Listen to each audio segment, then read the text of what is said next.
Hello and welcome to a new mini blog. এই ব্লগটা post করতে একটু দেরি হয়ে গেল। আসলে এক্সাম শেষে আমরা ঠিক করেছিলাম যে সবাই মিলে বাগবাজার যাব টু ট্রাই সাম ফুড। তো সেই মতোই বাগবাজার পৌঁছে গেলাম মেট্রো করে। যেতে যেতে রাস্তায় ডালের বড়া পেলাম, তাই একটু কিনে নিলাম, খাবো তাই। তারপর চলে গিয়েছিলাম নীলাচলে দ্য ফেমাস মাছের কচুরি খেতে। সবাই এক প্লেট করে নিয়ে নিয়েছিলাম, আর বিশ্বাস করো অসাধারণ খেতে। কেউ যদি ট্রাই না করে সে বুঝতে পারবে না যে কেমন খেতে। ওদের ফিলিংটা পুরোটাই মাছের হয়, ম্যাশ করা মাছের, তার সাথে ওরা তরকারি আর স্যালাড দেয়। আর তারপর আমরা গিয়েছিলাম আর একটা বাগবাজারের ফেমাস দোকান ব্রোস কাবাবে। ব্রোস কাবাবে আমি অনেকবারই গেছি, এবার সব বন্ধুরা মিলে একসাথে গিয়েছিলাম, সবাই কিছু কিছু করে কাবাব ট্রাই করেছি।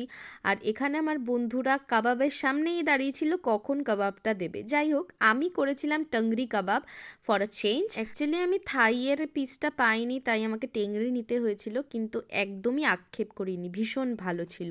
আর ওদের এদিকে আবার খিদে পেয়েছিল, তাই ওরা একটু আবার ঘুগনি খেয়ে নিল। যদিও আমি ঘুগনি খাইনি, কারণ আমার ওই মাছের কচুরি আর কাবাব খেয়েই পেট পুরো ফুল হয়ে গিয়েছিল। আর তারপর বাগবাজারে এলেই মনে হয় উৎসব উৎসব ব্যাপার, সব সময় উৎসব লেগে থাকে আর কি। তারপর বাড়ি এলাম।